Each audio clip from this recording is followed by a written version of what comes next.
From the studios of Boise State Public Radio News, I'm Gemma Gaudet. This is Idaho Matters.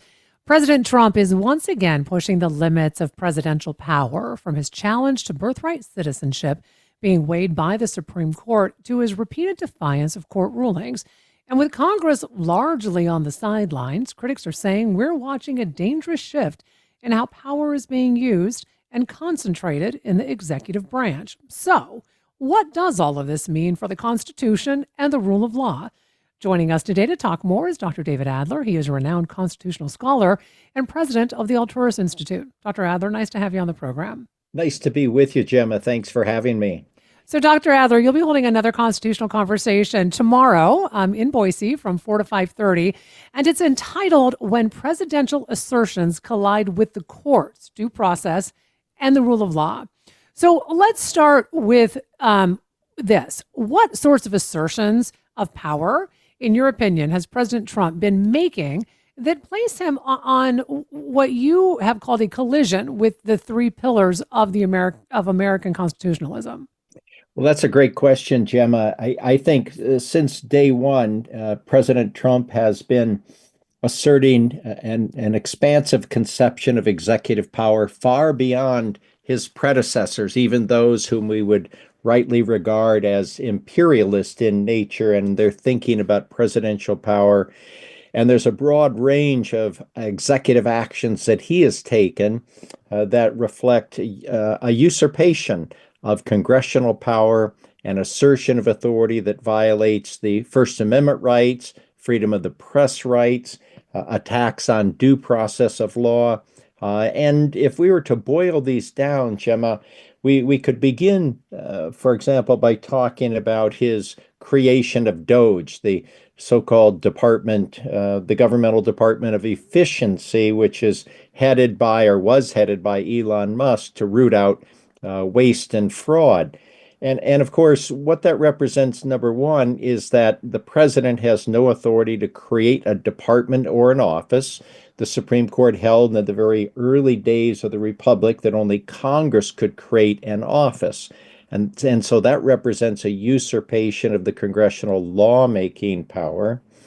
And then when DOGE got underway and began cutting in a very indiscriminate, reckless way, without any seeming plan to identify waste and fraud, that meant that the so-called department was engaging in a usurpation of the appropriations power of Congress, deciding how to spend tax dollars.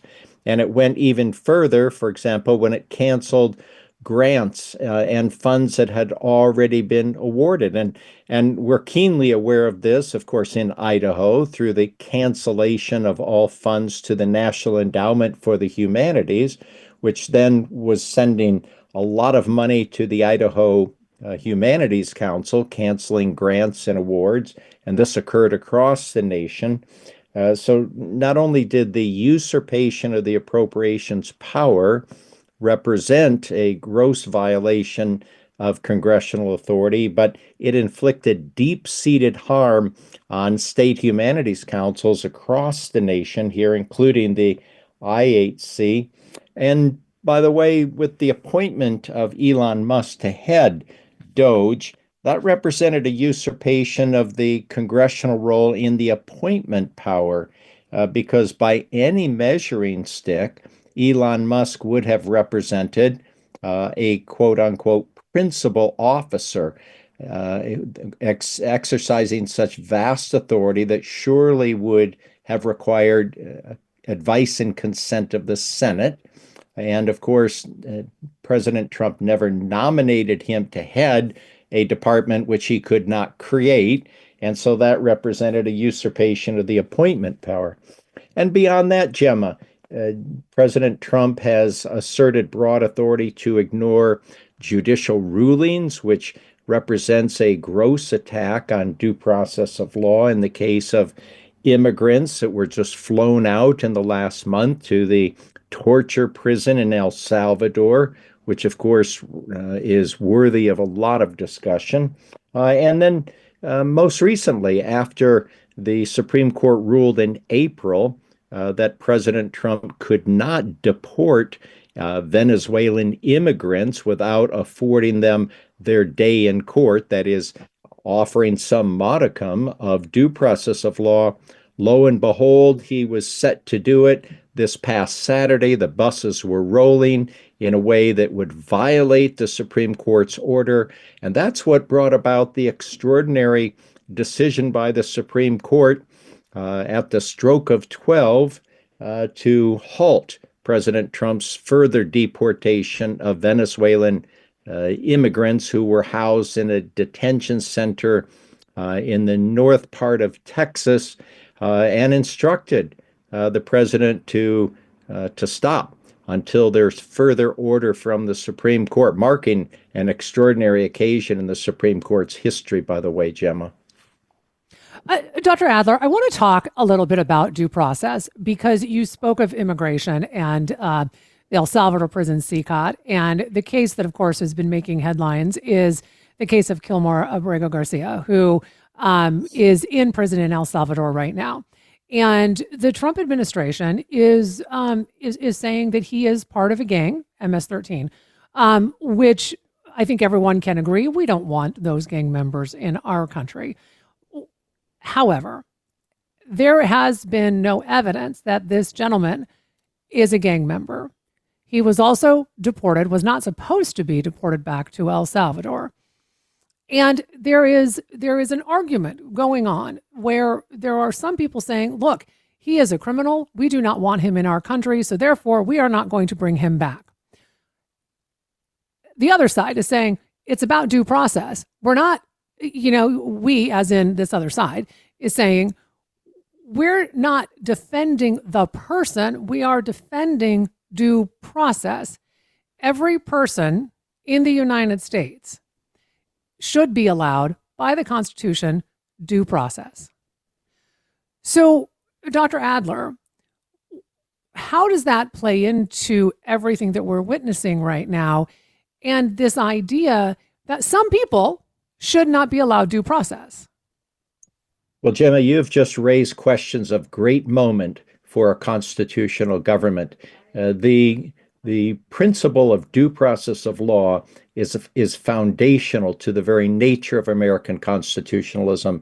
And it's ironic that on June 15, in a couple of months, we will be celebrating the 1100th anniversary of Magna Carta, which was the basis for the establishment in Anglo-American legal history of this foundational principle, due process of law. And at a minimum, what that requires and has required for 11 centuries now is that before somebody can be whisked away to prison here domestically or abroad on mere assertion of executive claims of illegal actions, that person is due his or her day in court, has to be notified, has to be granted a hearing, has to be given an opportunity to confront some evidence against him, and has the opportunity to defend himself.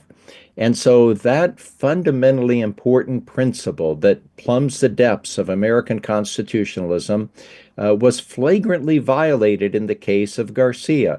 You're quite right. Nobody wants illegal, violent, terroristic gangs or gang members in our country.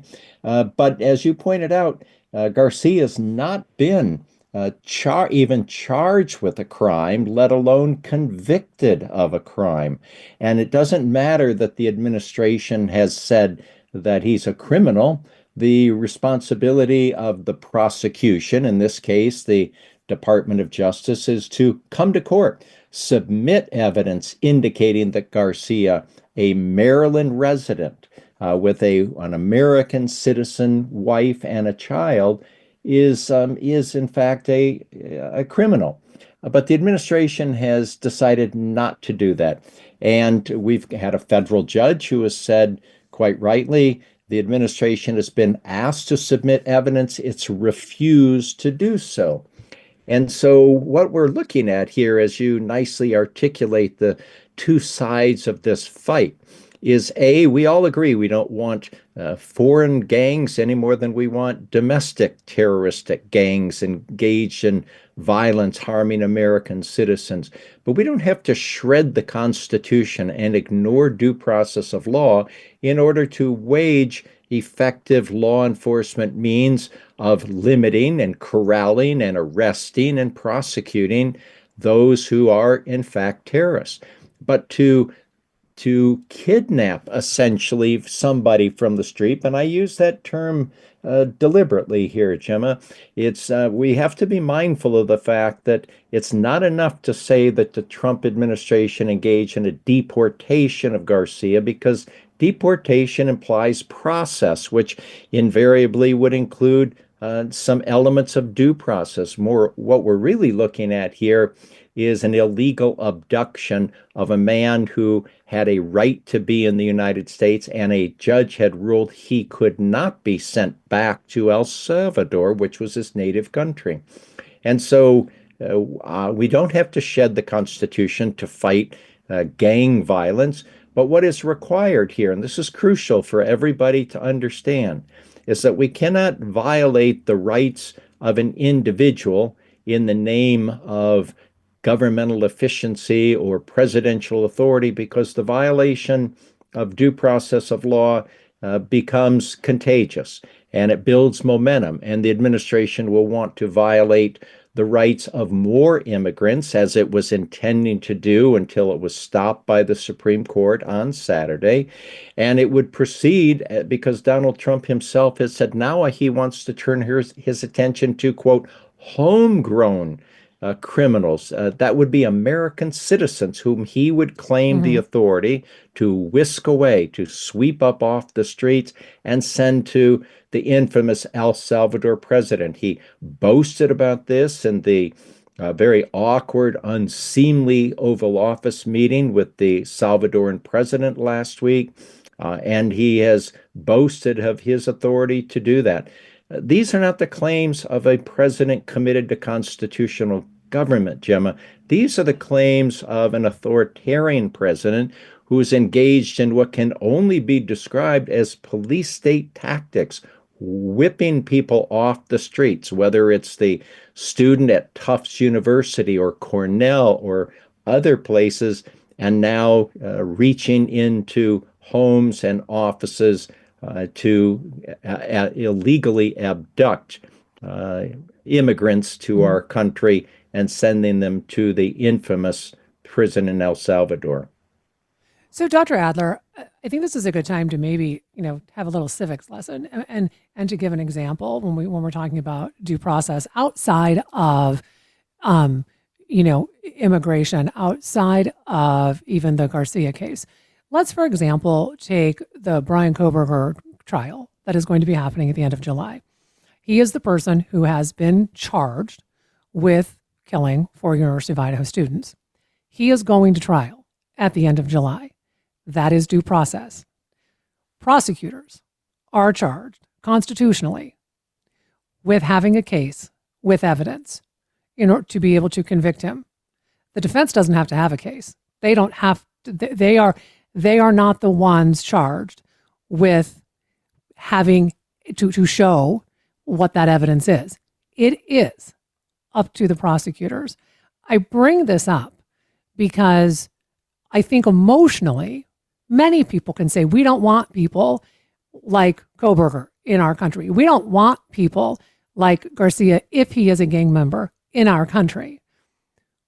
But when do emotions need to be put aside? And we really do need to look at what the Constitution says.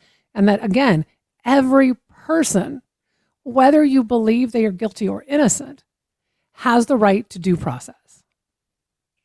Well, that's very true, Gemma. The reality is we're not talking about a policy question or a policy debate, as you pointed out, due process is constitutionally required. It's required by the Fifth Amendment and the 14th Amendment. The framers of our Constitution were keenly aware of violations of what they considered to be due process of law in the mother country, in England, and they were committed to a man as they wrote the First Amendment and through the 10th Amendments, including the Fifth Amendment in the first Congress, and which ratified the Bill of Rights in 1791. They were committed to a man to protecting everybody's day in court.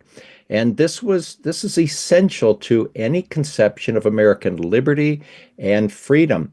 And the reality is that we require the prosecution to prove its case, as you pointed out.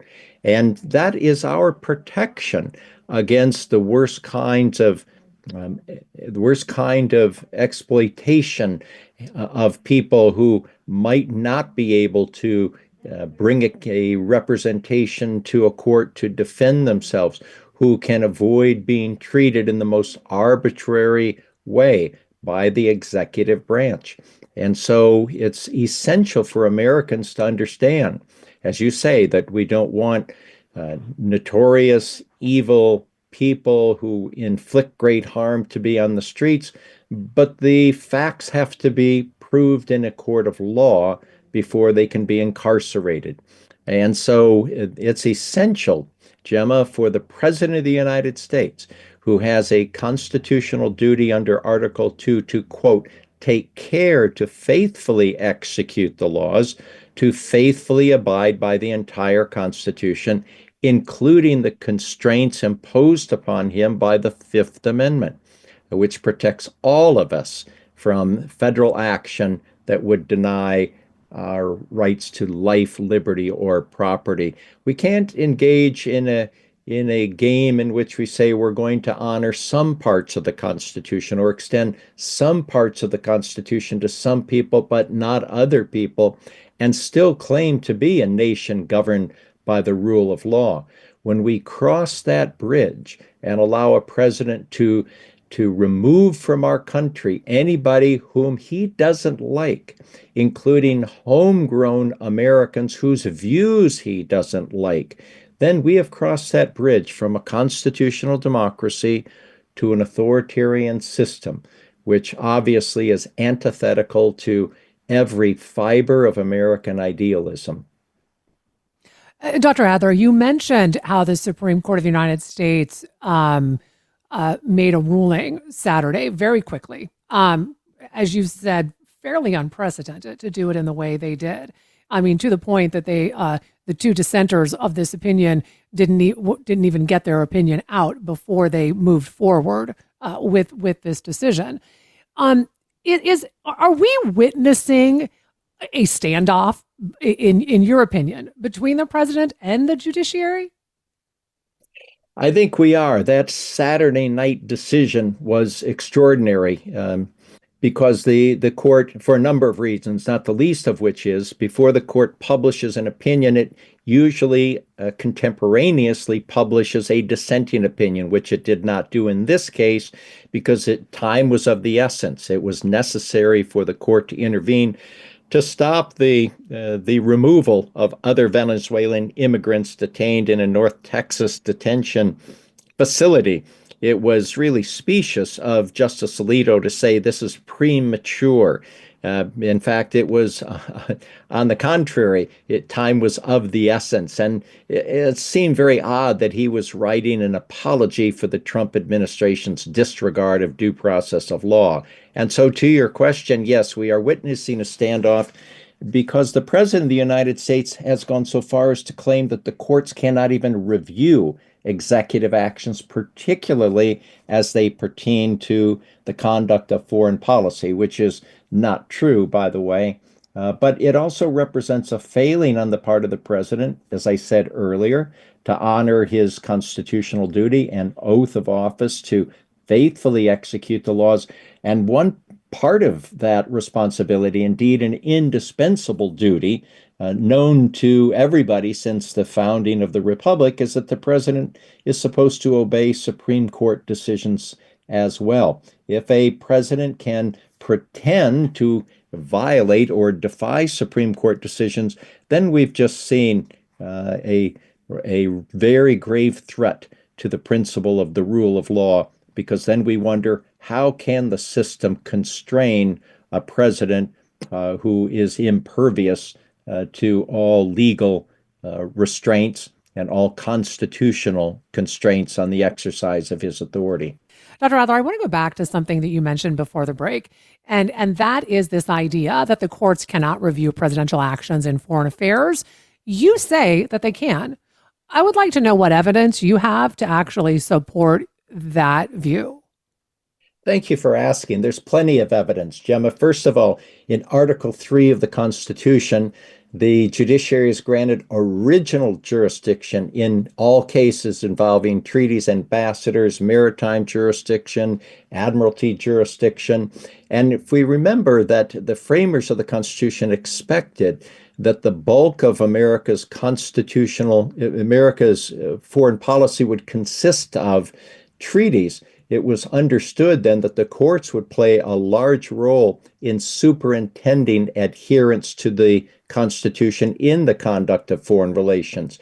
And that was borne out in the early years of the Republic, Gemma, when the Supreme Court delivered rulings rebuking presidential actions in foreign affairs. So, for example, and forgive me this recitation, but in 1800, 1801, 1803, 1804, and 1806, the Supreme Court rendered very important decisions that A, restrain presidential action in foreign affairs, including the assertion that the president, as commander-in-chief, might ignore a statute limiting his ability to act in the conduct of foreign policy, and B, reminding the president in those decisions that at all events, the president is bound by American law, bound by statutes enacted by Congress. And so that means that obviously the Supreme Court was saying the president is not a freewheeling actor, unconstrained by laws and the Constitution, but indeed is bound to follow the Constitution and bound to obey statutes that impose limitations. So the assertion by President Trump that as commander-in-chief he has a free hand in the conduct of foreign policy is not supported by anything in the text of the Constitution, in the discussions and debates in the Constitutional Convention or in the state ratifying conventions. And those claims find no support, moreover, in the Federalist Papers or any other contemporaneous writing at the founding of the Republic explaining the allocation of foreign affairs powers. So the court has always maintained, since those early rulings, that the court does have authority to review presidential action and has exercised that authority on plenty of occasions. It is true that for the past 75 years, Gemma, that the court has granted deference, extreme deference, too much deference, I would say, to the president in the conduct of foreign affairs. But deferring to presidential judgment is not the same thing as saying the president is unconstrained by constitutional limitations. So, in fact, President Trump has no foundation to make these claims now. And I think it's very healthy for the Republic that the court now is weighing in on the ability of the president to claim unilateral authority to remove people from the country. And as I say, if we approach that next Rubicon set forth by President Trump, that he has the authority to remove American citizens from this country, to send to the Salvadoran prison. And remember, he said to the Salvador president, you'll need to build 5 more prisons for people that he wants to send there. Then we are far, far removed from anything resembling a constitutional democracy. So, Dr. Adler, with the last few minutes we have together, what are the implications for American democracy, but in particular the rule of law, if a president violates due process of law and ignores or ignores or defies rulings of the courts. Because here's the thing. Let's say the Supreme Court, rules against him, right? Well, who's going to enforce that? Because when we look at the Department of Justice, the DEA, the ATF, the FBI, all fall under the Department of Justice. Are they going to say, hey, go make the president enforce these rulings? I would argue that how the Department of Justice is right now, that's highly unlikely to happen. Well, you've just hit the nail on the head. You've raised that existential question, the existential threat confronting the very sustainability of the American Republic. John Marshall, Chief Justice John Marshall, in the early 19th century said, it is of no moment to ask whether the president will obey a Supreme Court decision. We don't even entertain that question. Essentially, I'm paraphrasing, he says, we do our duty and deliver the decision. That's the expectation of our Constitution, that the court has this very important role to say what the law means. The president has the duty to carry out the law, including Supreme Court decisions. And so when we ask that vital question, I'm glad you ask it, we're looking at the difference between a constitutional democracy and an authoritarian regime. If we convert our constitutional democracy into an authoritarian regime and we simply ask the question, well, who has the troops? Who has the power? Who has the muscle to make the decision? Then we recognize we've just thrown overboard 240 years of constitutionalism in our country. And that's the kind of grave threat that we're looking at if a president were to defy a Supreme Court order, and indeed, to state it more broadly, to decide that due process is meaningless to him as he goes about his business of carrying out the powers of the executive branch. And that's a grave threat, because it's not just the case that the president is going about the business of doing the work of the executive branch, because this president is concentrating in an unprecedented way governmental power in the hands of the presidency as he usurps and aggrandizes congressional power. In his defiance of judicial rulings, he's also usurping judicial power. And as James Madison said, Gemma, in Federalist 51, the accumulation or the concentration of all governmental power in one department is the very definition of tyranny. Well, Dr. Adler, I want to thank you so much for your time today. We've been speaking with Dr. David Adler, a renowned constitutional scholar, as well as president of the Alters Institute. His next constitutional conversation, which is titled When Presidential Assertions Collide with the Courts, Due Process, and the Rule of Law, will be tomorrow, April 22nd, from 4 to 5:30 at the Yankee Center in Boise. I'm Gemma Gaudette, and this is Idaho Matters.